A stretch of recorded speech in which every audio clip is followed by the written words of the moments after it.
Bienvenue à tous pour cette présentation de notre géoradar, le DS2000. Alors, cette présentation va être scindée en trois parties. La première partie va concerner les caractéristiques extérieures du géoradar. La deuxième partie va concerner le soft et son utilisation.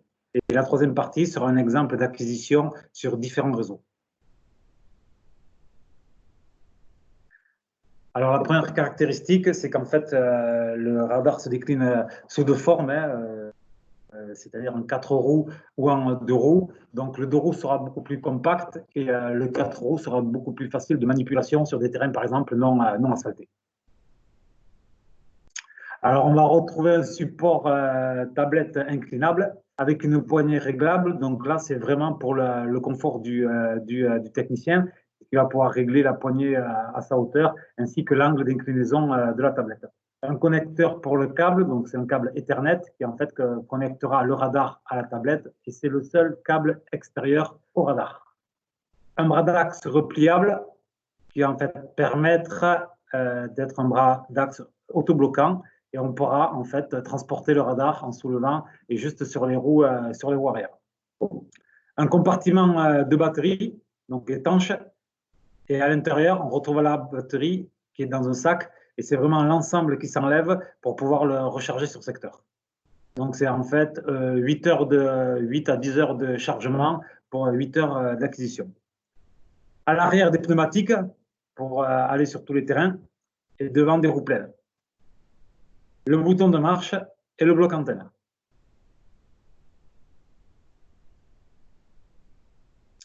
On retrouve notre radar de roue, pareil, le bras de repli et notre bloc antenne.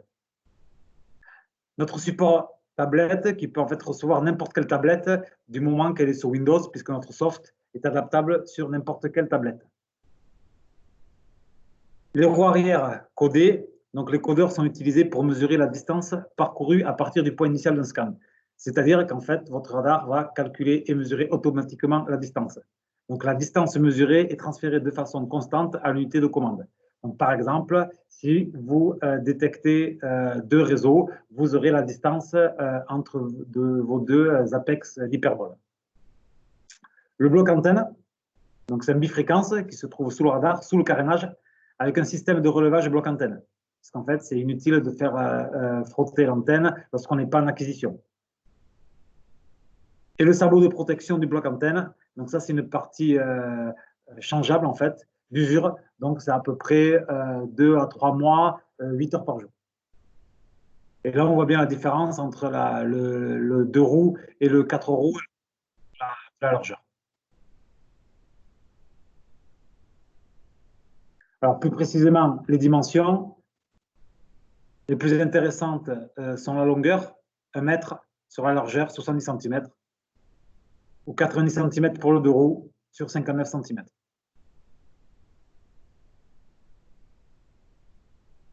Alors, les caractéristiques du DS2000. Alors, d'abord, une antenne pivotante à son axe. Donc, ça, c'est pour tout terrain. Donc, en fait, on va être ici, et il va y avoir 2 taquets. Une fois qu'on va enclencher ces 2 taquets, ça permet à l'antenne d'être pivotante à son axe. Ce qui fait en fait que l'antenne va être toujours sur le terrain. Donc, le technicien et l'arrière du radar ne subiront pas le terrain. En fait, c'est l'antenne avant qui va travailler, puisqu'elle est désaxée à son axe.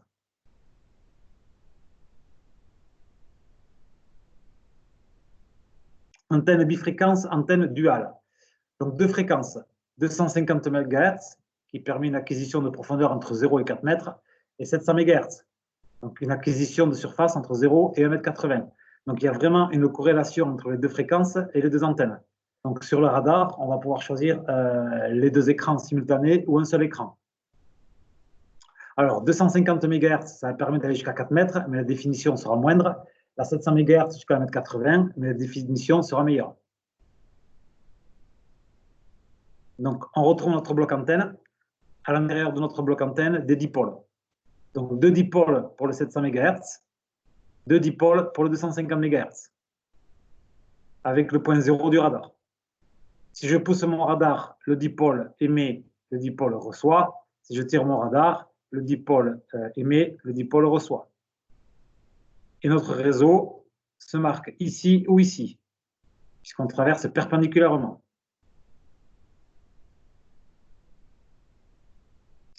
Acquisition par double mode, c'est-à-dire qu'on peut faire une acquisition en poussant le radar ou on peut faire une acquisition en tirant le radar. On choisit. Réglage de la constance électrique.